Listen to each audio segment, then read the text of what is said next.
Nagbabalik po muli ang inyong lingkod at nagbabalita ng mga balitang dapat nating malaman dito sa ating bansa. Ito ang Balitang Pambansa. Atin ngang matutunghayan sa channel na ito kung ano ang nangyayari sa loob ng ating gobyerno at syempre tumutulong na rin sa ating mga mamamayan na malaman ang katotohanan dahil mayroon tayong karapatan na malaman ang tunay na nangyayari sa ating bansa. Ngunit bago natin panoorin ang balita, huwag niyo pong kakalimutan na mag-subscribe sa ating channel at pindutin ang notification bell para lagi kang maging updated sa ating mga bagong videos na ina-upload araw-araw. At sa ating mga solid viewers naman dyan ay maraming salamat naman po sa walang sawang pagsuporta. At syempre, huwag din pong kakalimutan mag-iwan ng like at i-share ang ating mga videos. At kung mayroon ka naman pang opinion, ang ating comment section ay bukas para sa inyong mga hinaing. Ito na nga mga kaibigan, ating panoorin ang buong video. Salamat po muli and God bless!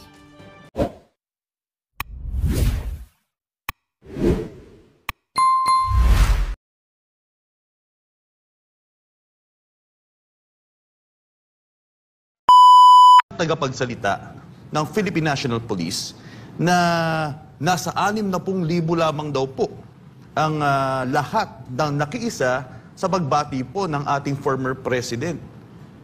Nagkamali lang siguro ng sulat kasi ang ibig niya sabihin 60 milyon sa buong mundo at sa Pilipinas ang nagsama-sama at nagtipon sa pagdiriwang kay Pangulong Duterte sa kanyang ika-80 na kaarawan at nanindigan para sa bayan at sinalungat ang ginawang pagmaltrato sa kanya, ang ginawang iligal na pag-aresto sa kanya, iligal na pagdetini sa kanya, iligal na pagkidnap at lalong-lalo na ang pagsuko ng pamahalaan ng soberentiya ng bansa.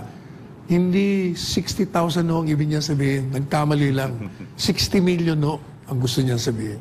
Ayan, 60 million po. Ayan mga kababayan, napakalino dahil sa Davao pa lang, crowd pa lang, attorney, ay parang di na mahulugang karayom.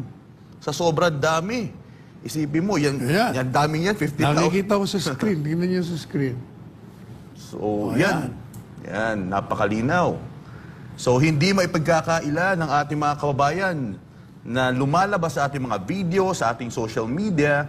Yan po ang patotoo po na ang mga Pilipino po ay nagsama-sama at hindi daw po 60,000, 60 milyon po ang nakiisa sa pagdiriwang po ng ating former president. Yan po ang nabanggit po ni Attorney Sal Palelo. Yan. At alam mo, Frank, hindi lang sa Davao, alam nyo, marami hong nagpadala sa akin ng video sa iba't ibang lugar. Sa LA, sa Ireland, sa Dubai.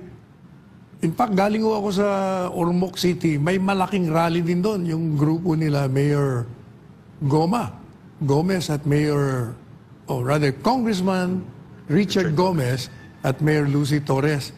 Doon tayo nag-celebrate, doon tayo nanyaya magsalita. At ubod ng dami. Maniwala kayo. Ipi-play namin bukas kasi ang dami. Hindi natin malaman kung anong uunahin natin. Sa dami. Yan ang nangyari sa Liwasang Bonifacio, sa Mindiola, sa Paco Arena, ang dami rin doon. Sa Nueva Ecija, sa Pampanga, sa Baguio, kaya yun ang sinasabing 60,000, nagkamali lang ho talaga siya. Ang ibig niya talaga sabihin, 60 million Filipinos all over the world yan, all over the world. Correct. Kasi, attorney, every city pa lang halos maraming syudad, ang talaga naman nag-conduct sila ng kanilang mga rallies. At every syudad is libo-libo. 2,000 mahigit. Ilang city ang mayroon sa Pilipinas? Idadagdag mo pa sa iba't ibang bansa. Kaya nabanatan sila ni Bubi Tiglao sa kanyang kolong kanina. Dahil itong dalawang dyaryo, yung Inquirer sa Philippine Star, sa halip na headline, ibang hinheadline nila. At para pareho pa daw mga sinasabi tungkol sa US yata kung saan yun.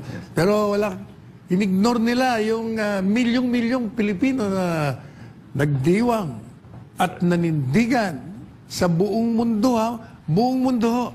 Sabi ko nga doon sa rally sa Ormoc, never in the history of this country that a president has that kind of following and celebration of his birthday. Wala, tingnan nyo, magmula pa sa Quezon, lahat. Sino pa ba? Osmeña, sino pa? Quirino, Magsaysay, Macapagal, Marcos, Aquino, sino pa? Estrada, Ramos, Cory, lahat yan. Wala. O, kahit na birthday ng ating Pangulo ngayon, meron bang ganun? Wala. Duterte lang mo yun, si Duterte. Bakit? Sapagkat tumalab talaga sa isipan at sa puso ng mga Pilipino ang mga legacy, ang mga itinayo niya. Ang lahat ng mga ginawa niya talagang napamahal siya. Kaya nung ikinulong siya, yan, naglabasan lahat. Kaya hindi tayo magtataka kung isa'y tatanggalin bagong bayani ng mga listahan ng mga bayani dito sa ating bansa. Correct, Attorney. At nakikita nga natin, patuloy po natin ipiniplay ang hindi mapasinungalingang video footages ng pakikisa ng mamamayang Pilipino sa iba't ibang sulok ng mundo. At dito po, Attorney, makikita rin po natin ang nangyaring candlelighting. At hindi lang po yan, Attorney, dahil sa kabila po ng ulan at kung ano-ano pa man ang kanilang sinapit, ay hindi po sila umalis. Ito yung nagpapakita yan. Kahit nabasa po sila sa ulan, kahit malamig, ay talaga naman po sila yung nag-sacrifice. Saan lugar yung umuulan na yan? Yan, Pagadian. Pagadian pala yan. Congratulations, Mayor Sammy Uy. Ang galing mo. Tama yung pangako mo sa akin, ha? Magaling. Pati si Kunsyal Allen. Kahit na kalaban sa politika, sumama dyan. Magkakalaban sila, ha? You know, sinasabi ko, na whether you're pro-Duterte or anti-Duterte, you have to unite as one Filipino nation. Kasi, yung sovereignty na ang nakataya dito, isinusuko eh. Kaya, pati tayo isinusuko. Hindi lamang si Pangulong Duterte yung sinusuko nito. Ang buong sovereignty natin. Kaya taon nyo, dyan sa Pagadian, magkakalaban niya sa politika, pero nagsama-sama sila. Napag-unite talaga, Attorney. Ibang level talaga ang ginagawa ng ating former president sa mamamayang Pilipino. At meron din po ditong katanungan, Attorney Sal. Ito po, kasunod ng 60,000 umano. Ito po, Attorney Sal, anong masasabi sa pagtaas ng survey ni VP Sara at pagbaba naman ng trust rating ni Bongbong Marcos? Mula sa dating 23%, bumagsak pa sa pinakamababang 14% ang trust rating kay Pangulong Ferdinand Bongbong Marcos Jr. Habang sumirit naman sa 63% ang distrust rating sa kanya, batay sa pinakahuling pahayag ng 2025 first quarter survey ng Publicus Asia.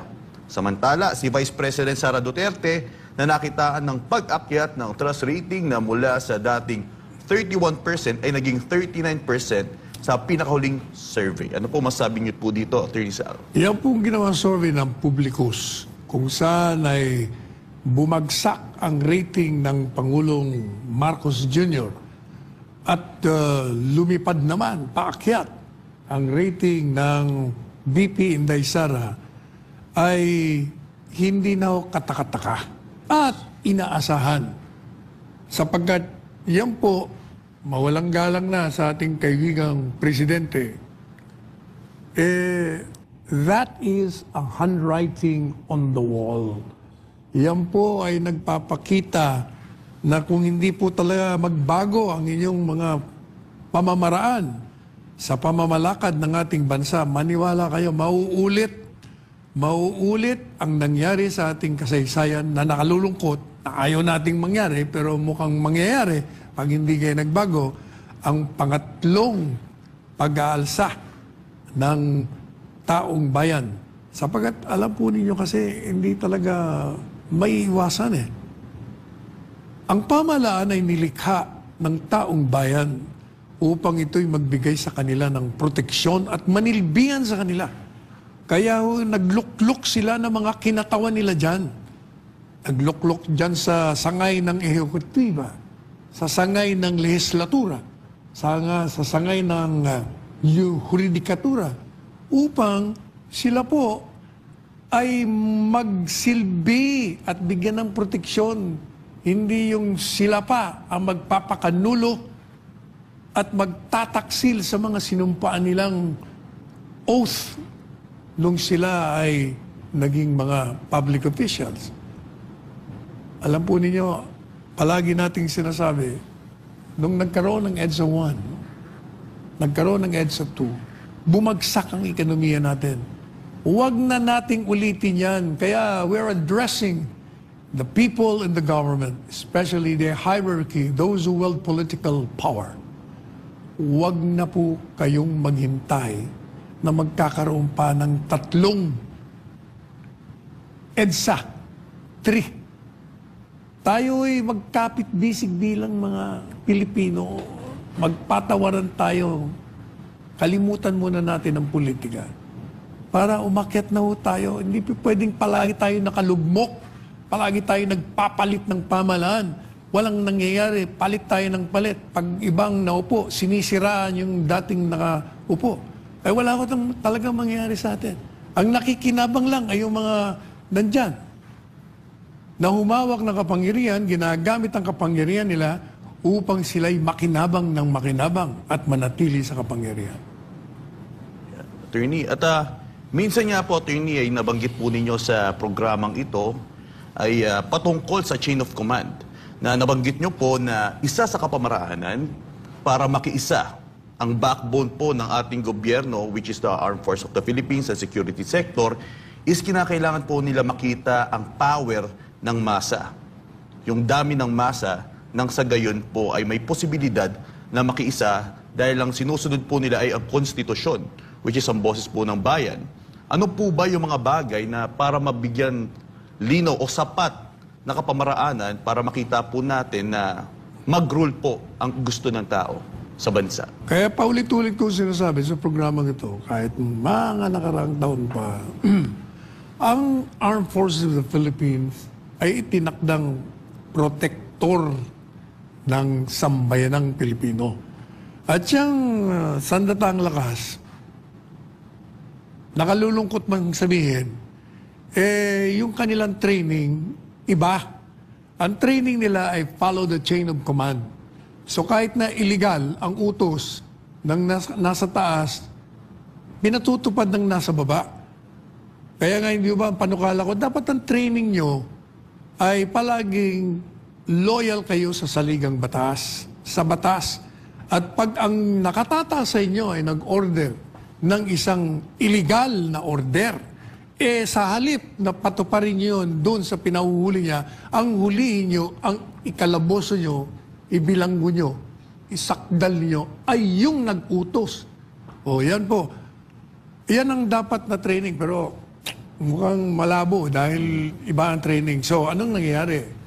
Ang nangyayari sa mga sandatang lakas natin, bago sila kumilos, naghihintay sila na makita nila ang suporta ng taong bayan doon sa ipinagsisigawan nilang katarungan.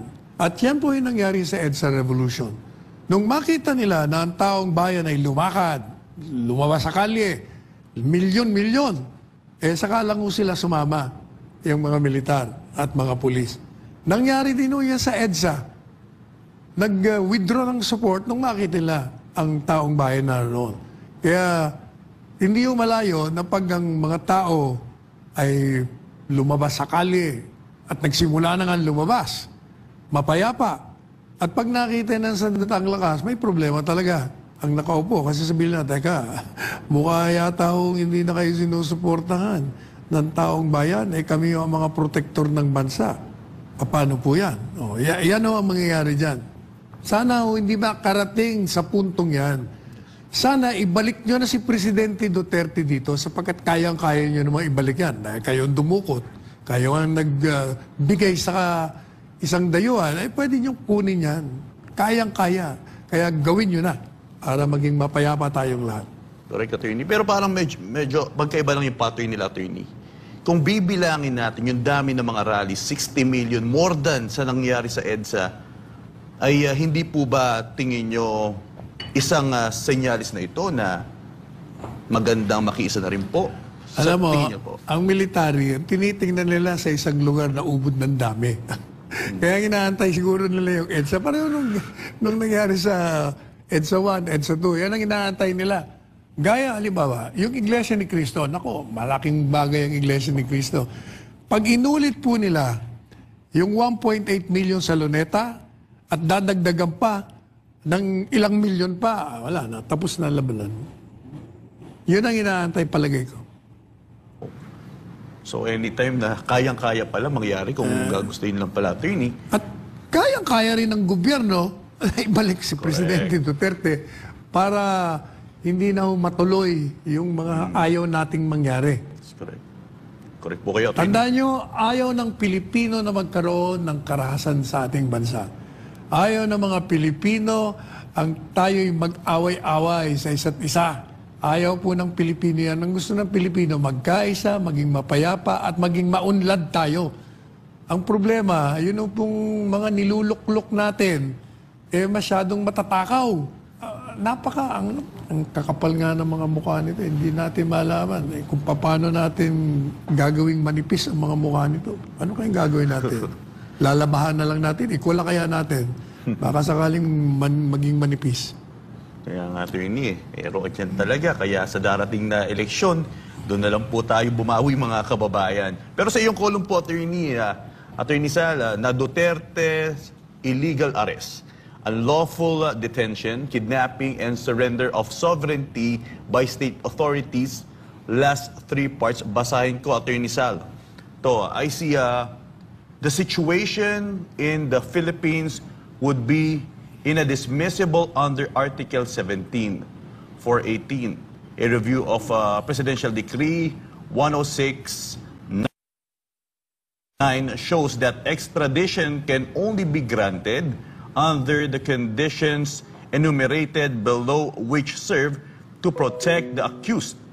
If the subjects of a request for extradition enjoy such due process protections, even if there is a treaty allowing for the same, then more so for a subject of a mere red notice, which comes no obligation to comply. Section 3 of PD 1069 provides that extradition may only be granted pursuant to a treaty or convention.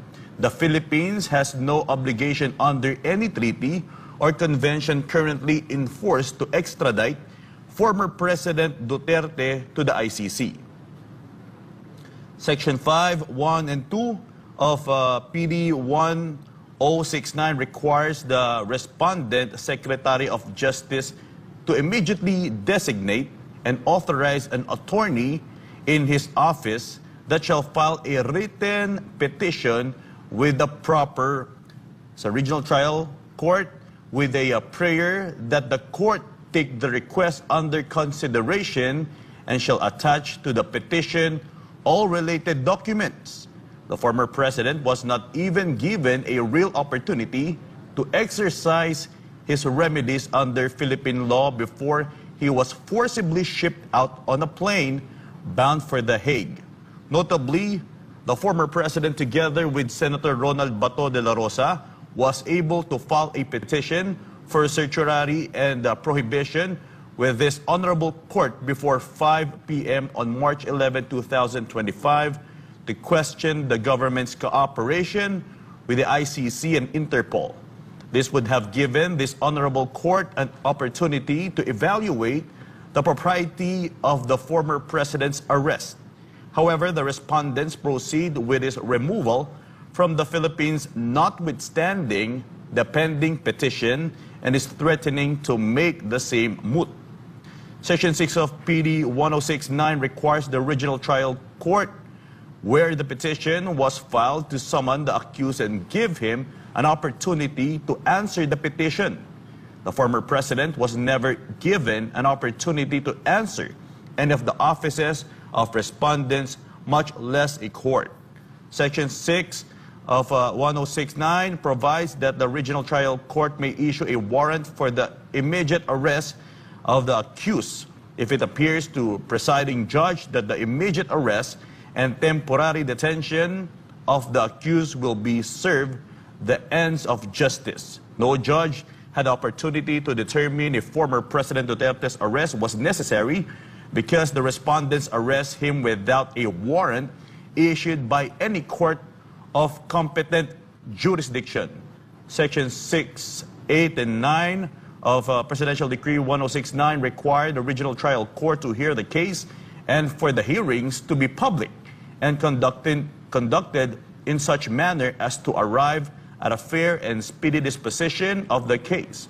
No such hearing or even an opportunity to be heard was afforded the former president. Section 10 of PD 1069 requires the regional trial court to render a decision whether to grant or deny the extradition with the reasons for the same stated.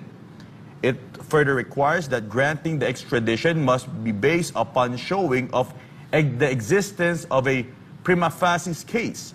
There is no written decision from the respondents citing the legal basis for their actions against former President Duterte, much less one from court of competent jurisdiction. Yan po, attorney. At sa Section 12 of PD 1069 provides that the accused may appeal the decision of the regional trial court with the Court of Appeals, and such appeal stays the execution of the said decision. No such similar opportunity or benefit was given to the former president. Section 20 of PD 1069 provides the requirement for the provisional arrest of the accused pending receipt of the request for extradition, which involves the director of the National Bureau of Investigation to secure a warrant of arrest from a regional trial court.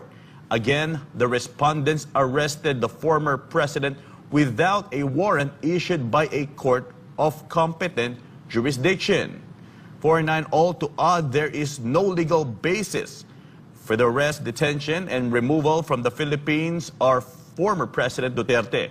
Petitioner therefore prays that this honorable court urgently intervene by directing the respondents to cause the return of former President Duterte for presentation to this honorable court immediately, and with no delay before it's too late. Prayer wherefore premises consider the Petitioner Veronica A. Duterte on behalf of Rodrigo Duterte respectfully prays that this honorable court grant the instant petition for habeas corpus and issue a writ of habeas corpus commanding respondents Executive Secretary Lucas Bersamin, Secretary Jesus Crispin Remulla, Police General Romel Francisco Marbil, and Nicolas Torre III, and or any persons or any government bodies acting on their behalf to produce the body of Rodrigo Duterte before this honorable court immediately. Sa ating magpapatuloy. And appear before this honorable court. And appeal before this honorable court to show cause of the imprisonment or restraint and make due of the writ together with the date and cause of the arrest and restraint. Other just and equitable reliefs are likewise prayed for. Sa madaling sabi, yung pong binasa ni ni Franco, Yes. ay part 3 ho ng lumabas sa column ng iyong lingkod na sinimulan ho natin 2 weeks ago, part 1, part 2. Yun ho, yung petition for a writ of habeas corpus. Yun pong pangatlong column, the third part of the petition. Briefly, ang ibig lang kong sabihin natin, dito sa ating bansa ay merong tinatawag na extradition treaty. At sa ilalim ng extradition treaty, ano bang extradition? Ibig sabihin, pag may nag-commit ng krimen ng isang Pilipino sa ibang bansa at meron tayong tratado na pwede nilang hingiin, kunin ang isang mamamayan na nag-commit ng krimen upang litisin sa kanila, hindi o basta nila makukuha. Sa ilalim ng ating extradition law, ay kailangan munang maghain sila ng petisyon dyan sa hukuman, sa local and regional trial court. Kailangan madidinggin muna ho, bibigyan ng due process yung inaaresto para mapag-aralan nila kung merong basihan, may probable cause, bago ho nila magdidesisyon na pwede mong dalhin. At kahit na nga may desisyon pang regional trial court, meron pang pagkakataon na mag-appeal sa Court of Appeals hanggang makarating sa Korte Suprema. Madalit sabi, may due process. At hindi ho nangyari yan sa kaso ni Presidente Duterte basta inaresto, dinitini, dinukot, inilipad. Walang ganyan. Kaya sinasabi namin sa petisyon, sa kagalang-galang na Korte Suprema, hindi po nila sinunod ito. At kahit po, sabi namin, tingnan nyo pa ang kanilang Rome Statute under Article 59, nakalagay din doon na pag meron silang inisyong warrant of arrest, bago po nila mapatupad yun, yung Pilipinas, dahil gusto kunin nila isang Pilipino, si Presidente Duterte, kailangan, papasok sila sa isang hukuman muna. Magpapile din sila. Ang problema, hindi rin nun nangyari yun. Mismo yung Rome Statute, hindi sinunod. Yung batas natin, hindi sinunod. Batas ng Rome Statute, hindi sinunod. Ibig sabihin, illegal ho. Mulat sa pool. Kaya yun o ang petition namin sa Korte Suprema upang madali ang dalhin, ibalik ang Presidente Duterte dito at magpaliwanag sila kung bakit ginawa nila ang illegal na pagdakip, pag-aresto, pagdetini at pagdukot at pagpapakulong sa dayuhang bansa o dayuhang institusyon si Presidente Rodrigo